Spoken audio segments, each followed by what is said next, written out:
Good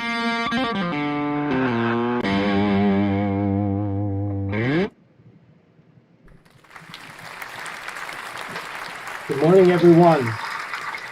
Welcome to week 5. Hope everybody's doing well. We are now in week 6. Holy cow, we are making it through this semester. Hope everybody's doing fine. I hope your classes are going well. Hey, I sent around a video this morning, probably about 45 minutes ago, the lady being treated with exposure therapy for coulrophobia. Coulrophobia is the phobia related to clowns.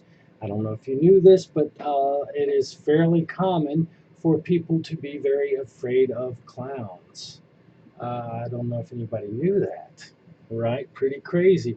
Good morning, Salah, Alan, Kira, Bola Bias. Very good to see you, Whitaker. Thank you very much. Feeling wonderful. Caitlin got this. Yeah, feeling good. The pain's kind of manageable. Got my little medicine, and everything's going well here. Hopefully we're not going to have any missed lectures this semester. I keep hoping. So far everything's going really well, so I hope I can keep up doing this. I saw a lot of people did the homework. Good job. A lot of people are doing the discussion boards. Fantastic. I want to thank everybody for doing such a good job this semester. Do you have any questions for me before we get started? I'll go ahead and wait a moment and see if anything pops up in the chat bar. I don't know. Let's see. I had a pretty good Valentine's Day. After 30 years together, me and the wife don't get that excited about fancy gifts anymore.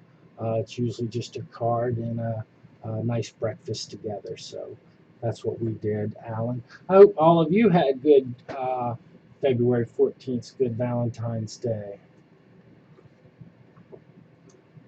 All right, cool. Doesn't look like I'm going to get any questions. So let's go ahead. And get started, shall we? All right, so today we're talking about Chapter 6. Chapter 6 is all about behaviorism and learning. And today I'm going to introduce the idea of behaviorism, and then we're going to talk about classical conditioning. Behaviorism is one of the old approaches that was featured in Chapter 1, along with the cognitive approach, the psychoanalytic approach, and the humanistic approach.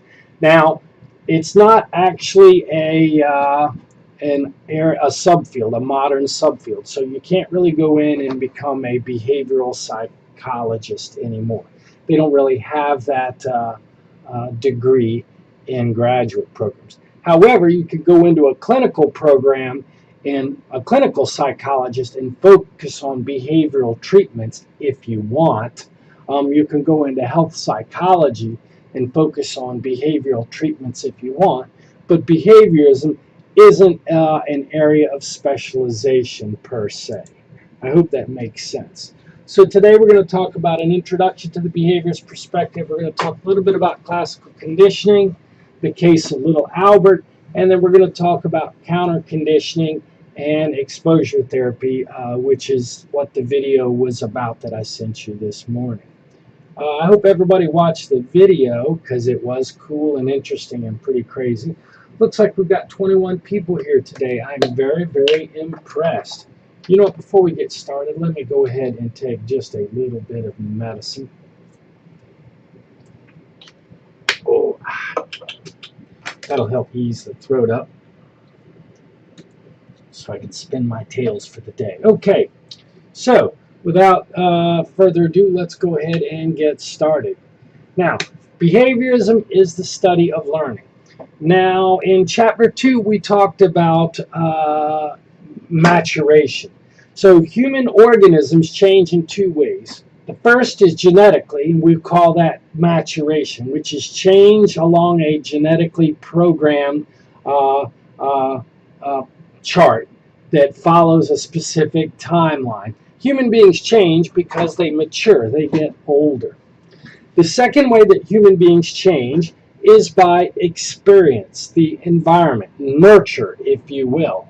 And Behaviorism is the area of psychology that's interested in how human beings change as a function of the environment. So, what environmental forces cause your behavior, your thinking, your feelings to change? And so, what I'm going to do is I'm going to define learning down here, and I'm going to define it as a behaviorist would. And you're going to find this to be a little bit different, okay? Than what you might think of as for learning.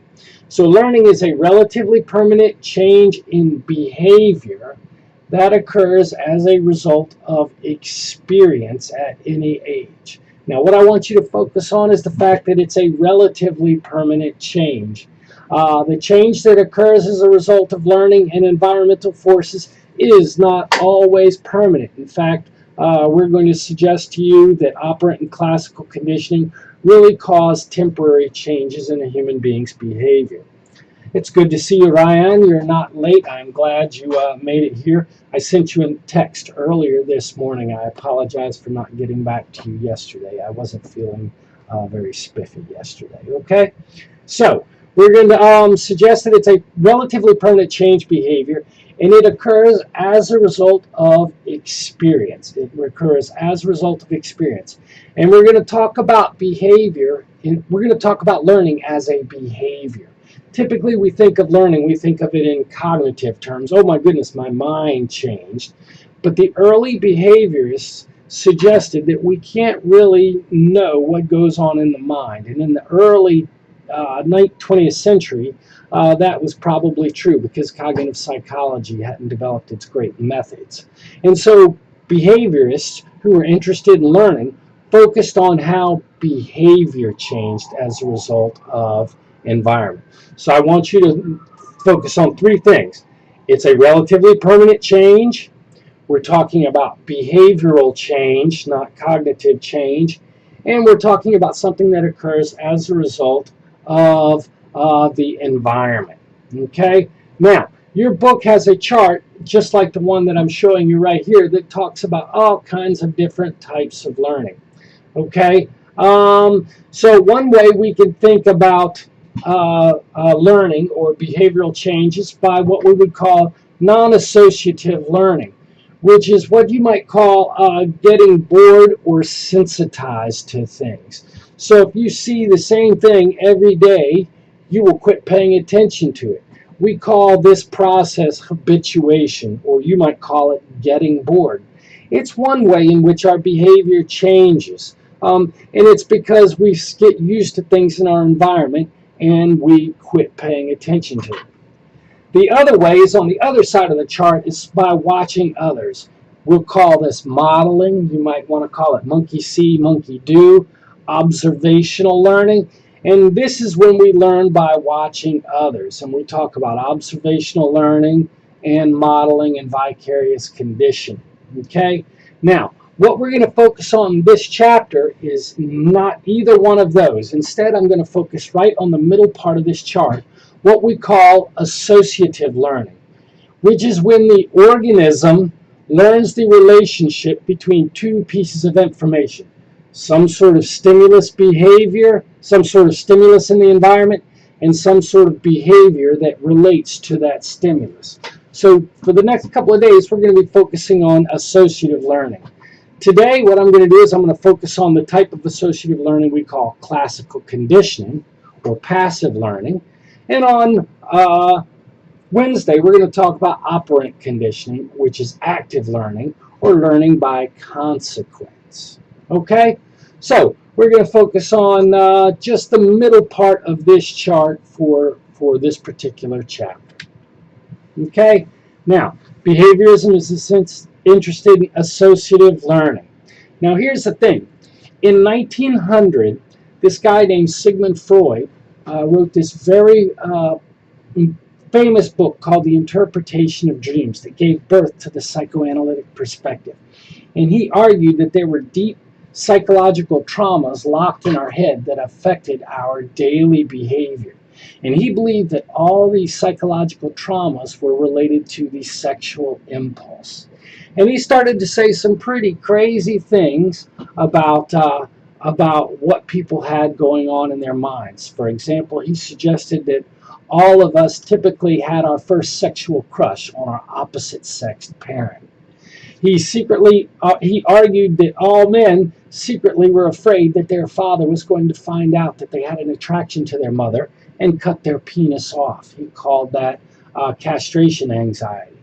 He argued that secretly all you females really wish that you had a penis. He called that penis envy, and he argued that that's what motivated women to have babies. And so this guy, Sigmund Freud, developed this first theory of unconscious functioning, and he said some things that were pretty crazy and outlandish. Okay? Now, this caused a backlash in the field of psychology.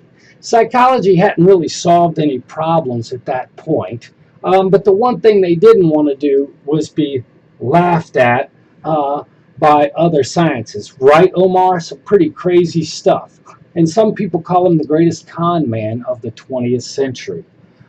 He might be a little bit crazy. Some of the stuff he says actually resonates as true with me, but some of it, like penis envy and castration anxiety and the Oedipus complex, are really out there. And so behaviorists, the people who had become behaviorists, really took a stand sort of against this crazy, psychotic-sounding Freudian psychologist. And Omar Ryan, you can probably believe that. And so this guy named John Watson, who had become the father of behaviorism, sort of came up with a set of beliefs and he became president of the APA, and he sort of set out the beliefs for what behaviorists were going to focus on. And so for this week, here's what I want you to think about in terms of the behaviorist beliefs. Behaviorist beliefs argue that we were all born tabula rasa. Everything about you is learned through environmental experience. Why are some people good people? Because their environment taught them to be good. Why do some people break the law? Because their environment taught them to break the law. Why are some people nice? Because the environment taught them to be nice. Why are some people evil, mean, and creepy? Their environment taught them to be evil, mean, and creepy. All differences among human beings, according to behaviorists, can be traced to their environment. There's no such thing as people being primarily good or being primarily evil. Just as out of curiosity, how many of you believe that people are either born one way or the other? It's okay. The behaviorists didn't believe it, but I sort of do. Does any of you believe that people are either born evil or born good? Does anybody agree with that? I'll wait for a moment. If you were John Watson, you wouldn't believe that at all. You wouldn't believe that at all. Okay? So, okay, there you go. Some people have beliefs that people are born intrinsically one way or the other. Not John Watson. We are all clean slates, he argued. And in fact, I'll show you a quote on Wednesday which demonstrates that. Now, here's the deal. Behaviorists the trauma they went through. There you go, Ryan. The trauma would be environmental experience. So you're arguing sort of a behaviorist point. Omar would be trying to argue that people are genetically one way or the other. Good job, Omar. And you know what? I sort of believe with y'all a little bit. But people are born with tendencies. John Watson might not even say people are born with tendencies. All right. Now, here's the thing. Behaviorists were very different from other psychologists in their methods. They were really turned off by Freud's talk of penis envy, castration anxiety, the Oedipus complex, and anal retentiveness, and all of these terms that related to mental concepts that couldn't be seen. Instead, behaviorists said, really, if we want to have a science, we need to focus on only those things that we can see. What can you see about a human? You can't see their thoughts, but you can see their behaviors. And so the psychologists like John Watson suggested it's not worthwhile to focus on mental functioning. They were not interested in thinking. They didn't think that thinking had any importance in human functioning. They argued that thinking occurred later and was controlled maybe by your behavior. So you don't eat broccoli because you like it, okay? You like broccoli because you are eating it. Do you see how the behavior comes first?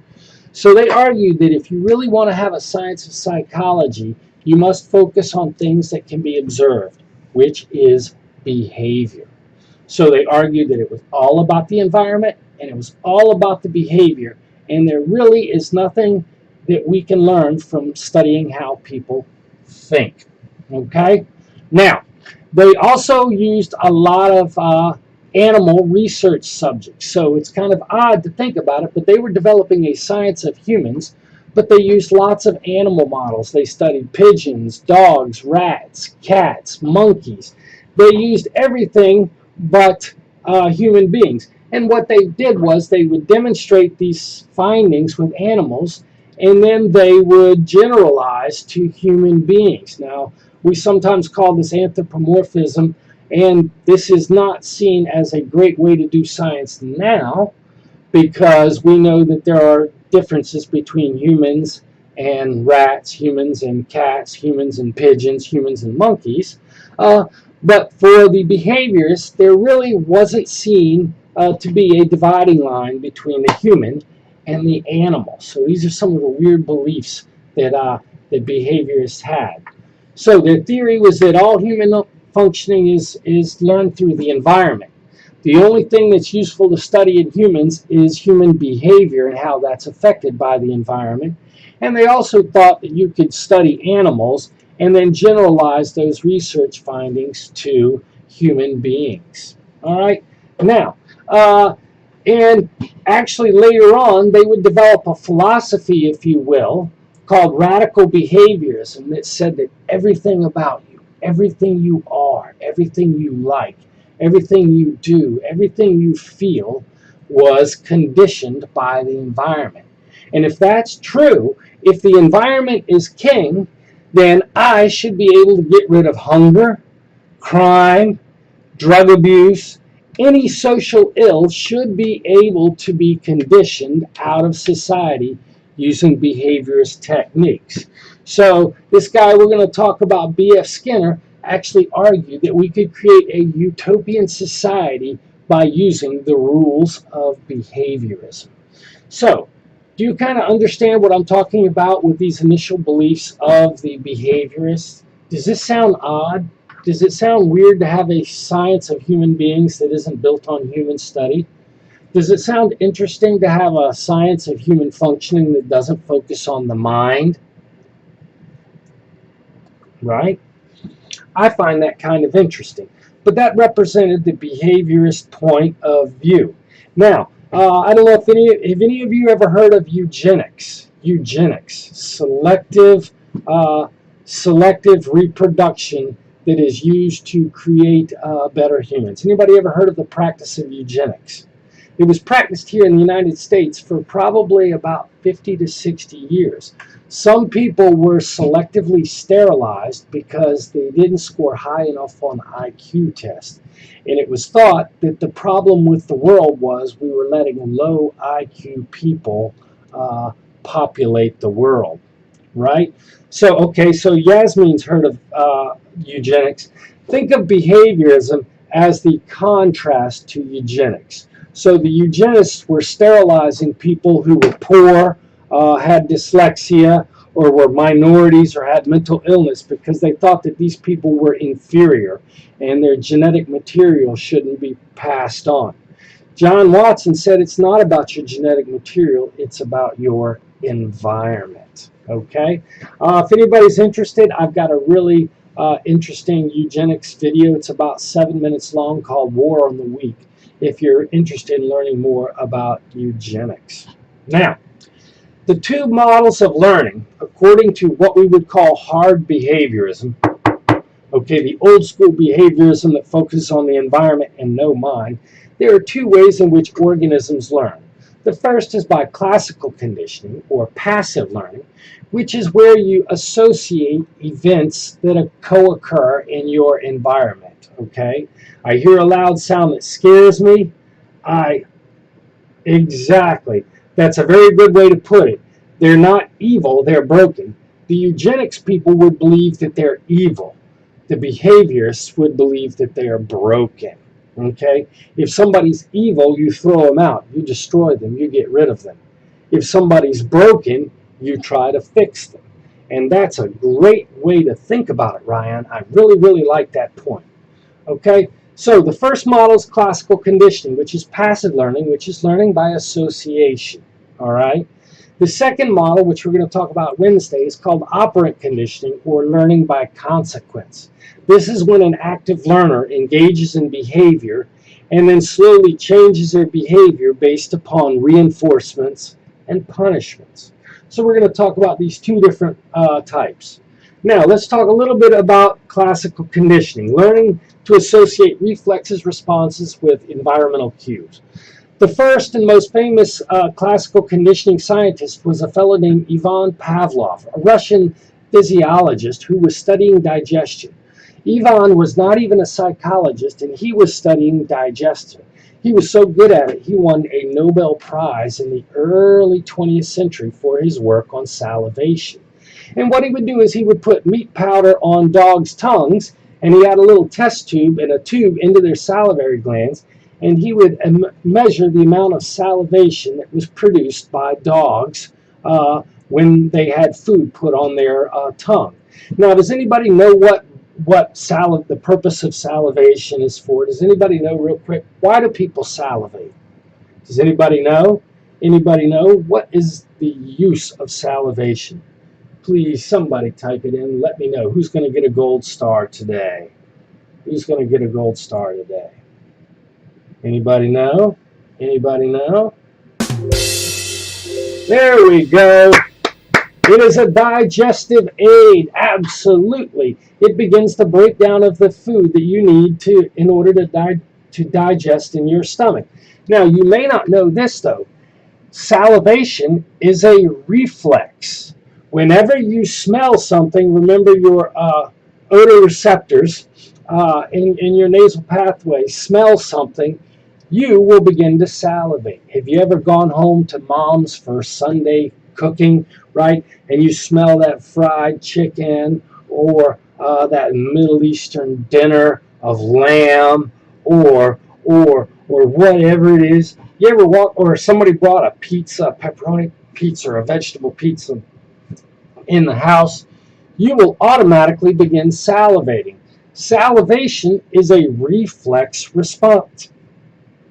Now, what Pavlov found was that dogs will learn to associate environmental cues with this reflex response and will begin to exhibit the reflex in response to the environmental cue. And here's a picture of it. So he would present the dog with the food, and the dog would salivate.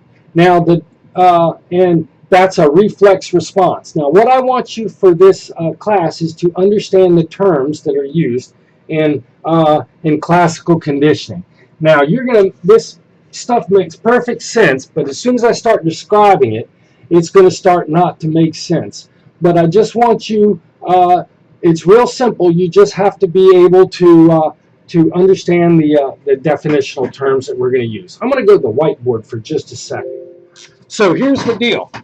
He would present the food to the dog, and the dog would salivate to the food. Now, since this doesn't need to be learned, he called this an unconditioned stimulus, which led to an unconditioned response. I'll even use the UCS and UCR. Okay? This is a reflex. It's a reflex. Now, I'm going to call it unconditioned because we don't have to learn it. You do not have to learn to salivate to a tasty pizza. That happens. And so he termed the food the unconditioned stimulus, and the salivation to the food the unconditioned response. Now, he would then pair either a bell or a metronome. Let's do a bell.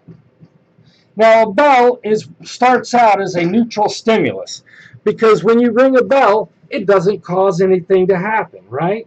When somebody rings a bell, you don't salivate. It's neutral in your environment, okay? But here's what he would do. Here's what he would do. He would ring the bell, and then he would give the dog the meat powder, and the dog would begin salivating to the meat powder.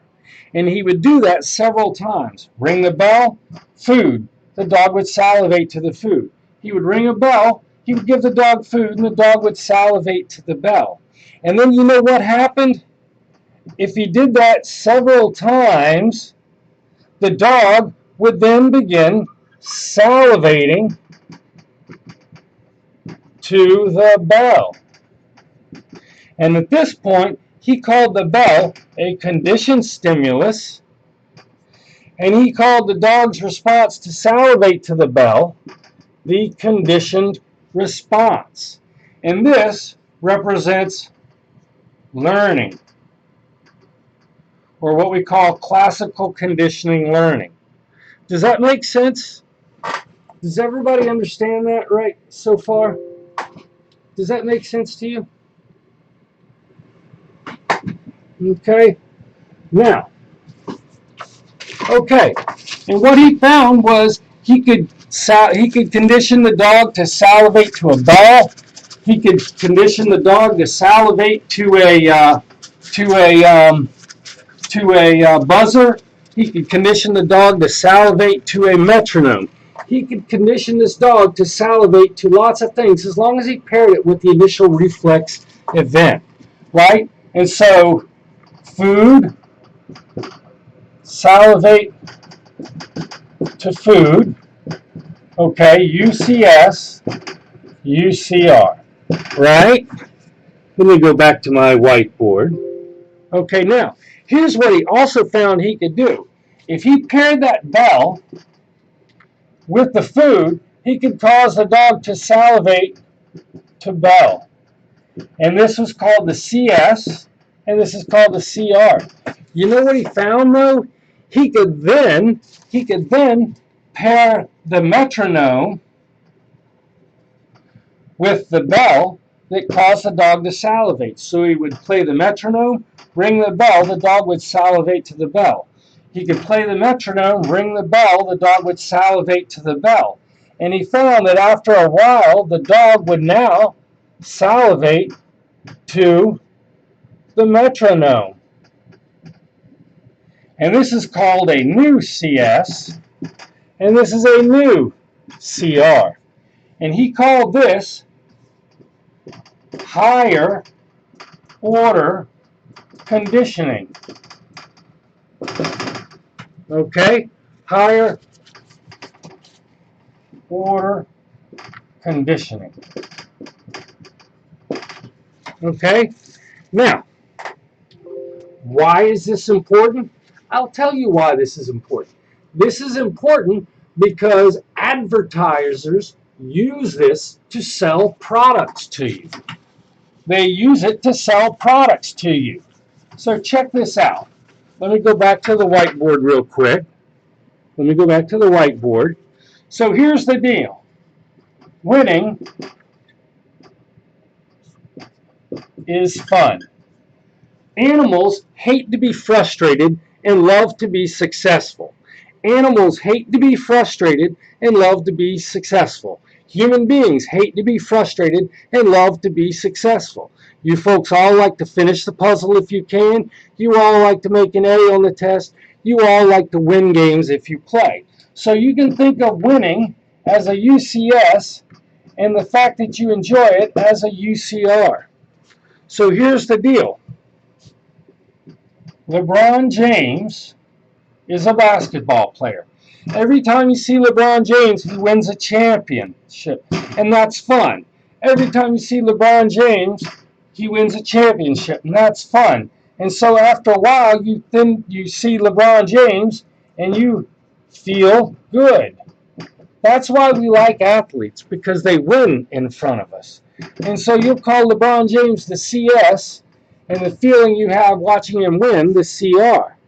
So here's the deal. Now McDonald's comes and says, hey, we want you to go on TV holding a McDonald's hamburger. And you see the McDonald's hamburger, you see LeBron James, you feel good. You see the McDonald's hamburger, you see LeBron James, you feel good. And after a while, you like McDonald's. Okay? And this is what we would call a celebrity endorsement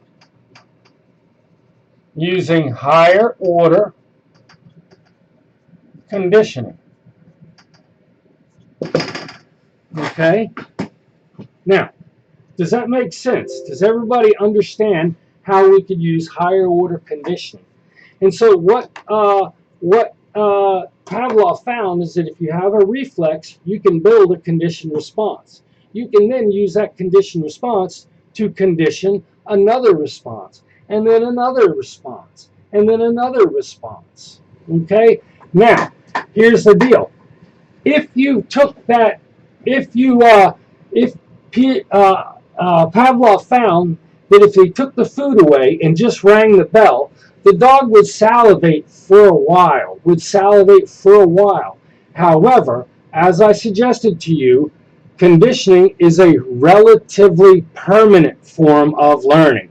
And so if he rang the bell and didn't present the food long enough, after a while, the conditioned response would be extinguished. That is, the dog wouldn't salivate to the bell forever. It would go away after a while. And he called this extinction. Right. Well, hey, I made that up. He may not be advertising for McDonald's, is he? I just pulled that one out of the air. I'm not sure if that's right. Okay. So, here's the deal. While the animal is learning the conditioned response, we're going to call that acquisition. The animal is acquiring the behavior. Notice how as it was paired, if you look at this chart here, as there were more pairings of the metronome or the bell with the food, the amount of salivation increases. We call that the acquisition of a learned behavior. Yeah, Michael Jordan definitely did. Now, and what you'll notice is that if they quit pairing the CS with the UCS, if they take the food away, after a while, the animal will lose the particular behavior. The animal will lose the behavior. And he called that extinction. Now, Pavlov did find out something kind of neat. After a while, the classical conditioned response will go away, and the bell will no longer cause the animal to salivate. But you know what he found? Maybe a month later, maybe 2 months later, maybe 3 months later, the classical conditioning response that had been extinguished all of a sudden came back for a little while. And he called this spontaneous recovery. So he found that occasionally the extinguished classically conditioned response will reoccur in the presence of the old stimulus. And he called this spontaneous recovery. And you know what? When we get to chapter 14 and talk a little bit about post-traumatic stress disorder, you may think of post-traumatic stress disorder as being related to the spontaneous recovery of learned fear responses. So you hear loud sounds while you see friends of yours dying in war. Now, seeing your friends die in war makes you really, really sad and scared. And so the loud sounds become associated with that fear response. You come back over home after the war, and you're hanging out in a park and somebody sets off a set of fireworks. Suddenly that loud noise reawakens that fear that you had learned months or years ago when you were in a war, or when you were in a car accident, or when whatever happened. Does that make sense so far? I hope I'm not speeding through this too quickly. Now, what John Watson is super duper famous for is a case study he did many, many years ago where he caused a little boy to develop a phobia. Look at this quote by John Watson. This is the ultimate environmentalist. Give me a dozen healthy infants, well-formed in my own specified world to bring them up in, and I'll guarantee to take anyone at random and train them to be any type of specialist I might select. Doctor, lawyer, artist, merchant, chief, and yes, even beggar man, thief, regardless of their talents, penchants, tendencies, abilities, vocations, and race of their ancestors. So he was the first egalitarian. He said, you know what, it's not about how you're born, it's how your environment shapes you. Now, what he wanted to do was to demonstrate this in a clinical setting. So he took this young toddler named Little Albert. He actually shot video of this. He was so sure it was going to turn out right, and he so wanted to have videotape to prove his point, that he actually filmed silent video of this particular experiment. It was a case, not an experiment, it was a case study. And so what he did was, he took this healthy child named Little Albert. Now first he tested him to make sure that Albert wasn't afraid, he wasn't a scared child. In fact, when he set a flaming newspaper on fire right in front of Albert, he wasn't scared at all. And he wasn't scared of animals. Little Albert wasn't scared at all. Okay? So then, check out. Here's what he did. Here's what he did. Now, first he had demonstrated that little Albert was not afraid of a white rat. And so then what he would do is he would put the white rat, and then he would make a loud noise. Excuse me, I take that back. Let me do this the right way. He would present the white rat, which I'm having trouble. White rat, which is a neutral stimulus. He would then make a loud noise, which scared Albert. Now, a loud noise is an unconditioned stimulus. And you know what? If I came up behind any of you and made a loud noise, you would get scared. And so being scared was called the unconditioned response. And so what he would do is he would show Albert the white rat, he would make a loud noise behind him, and Albert would get scared. White rat, loud noise, scared. White rat, loud noise, scared. And after a while, when he presented the white rat, it now became a conditioned stimulus, and Albert was afraid of white rat, which was called the conditioned response. Okay? Do you see how that works? Do you see how we paired Albert with this natural negative reflex? He paired the white rat with this natural negative reflex response. Yes, this is abuse. Very good point, Ryan. This is the experiment that you could no longer do. But this was back in the early 20th century when they hadn't designed oversight boards and ethics rules for psychology experiments. This is 100% definitely abuse. Good call. Now, here's the thing. He found that Albert then learned to be afraid of this white rat. But something odd happened. Albert began to generalize his fear to anything that was white and furry. He then learned to be afraid of white cats. He became afraid of white dogs, furry dogs. He became even afraid of people with furry white beards. He generalized his fear from this scary event. And a lot of people who have phobias have generalized fear from a specific event to a wider class of related events. So maybe your parents did something that scared you on a diving board one time, and you generalized that fear to fear of heights in general.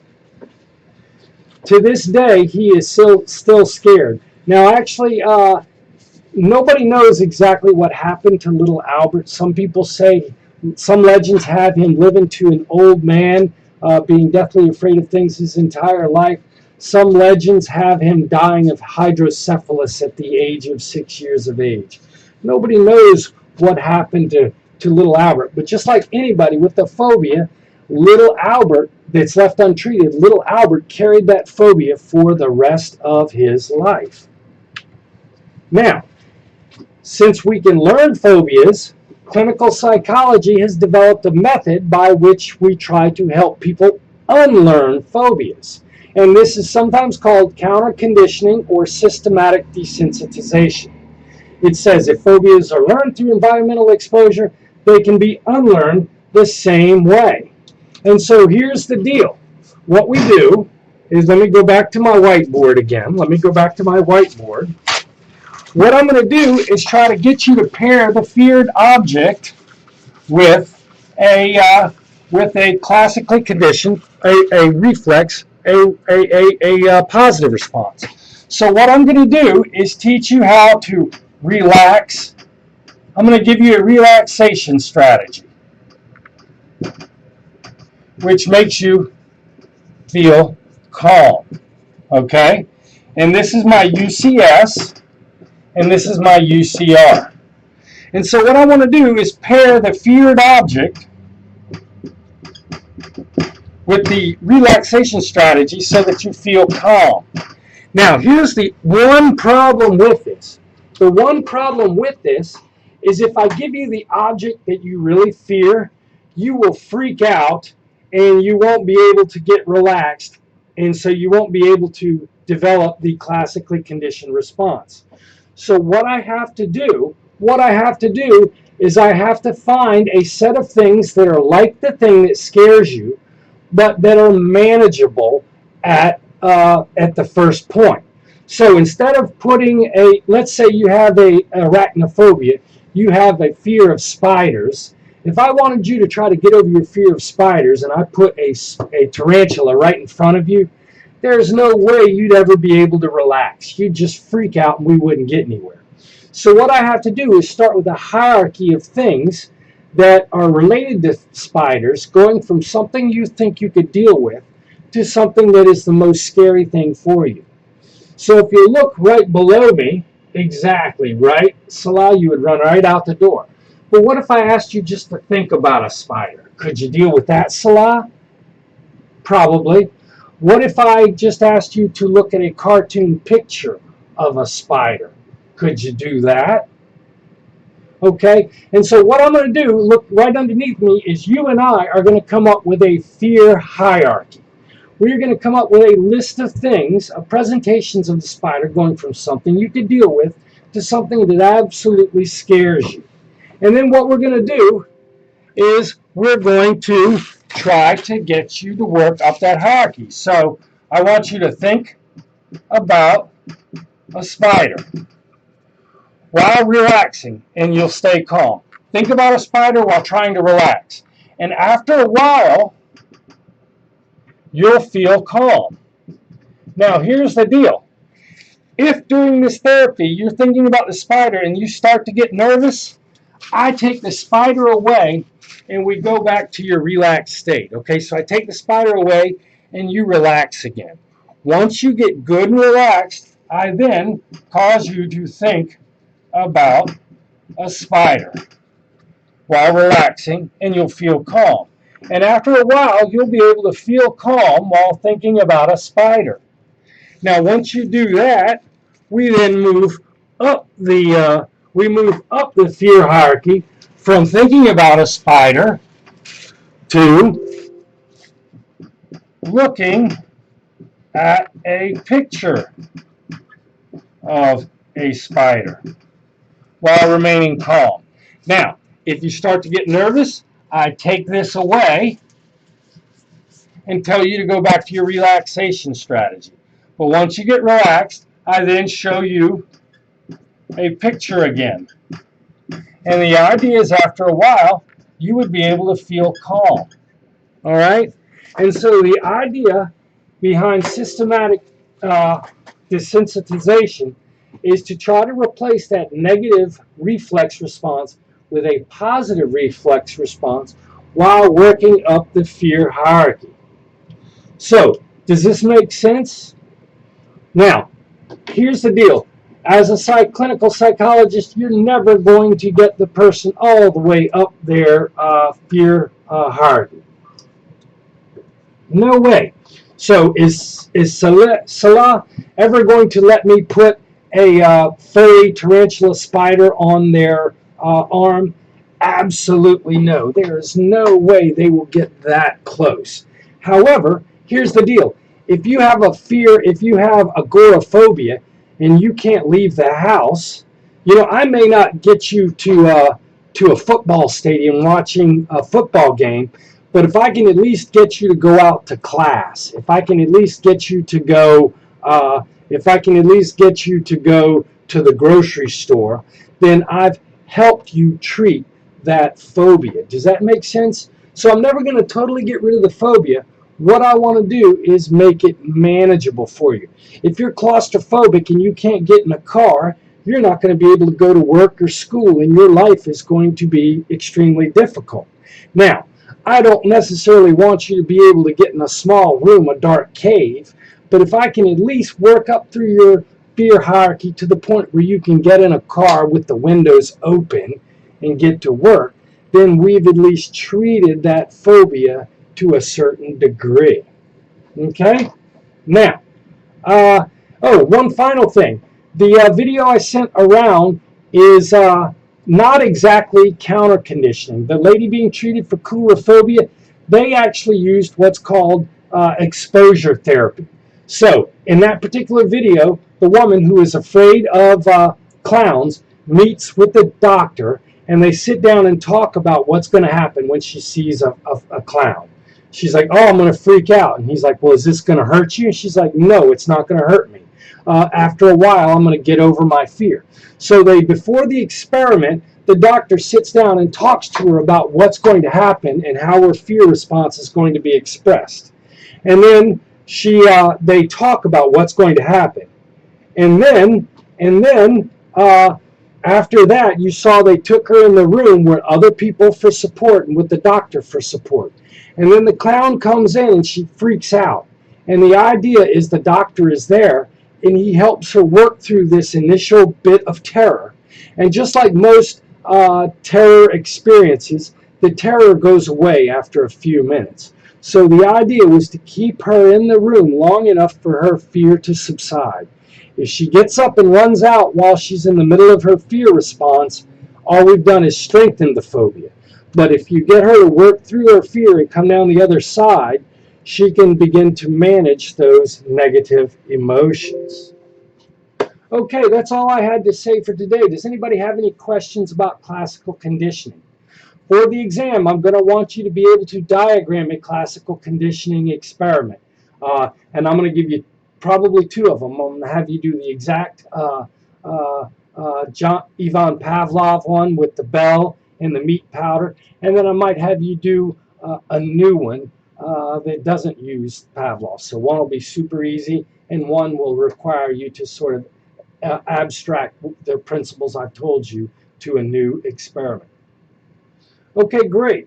If nobody has any questions, I'm going to go ahead and log off. If you need me, please don't hesitate to send me a remind text or an email. It was great seeing everybody. Have a good day, and I will see you on Wednesday.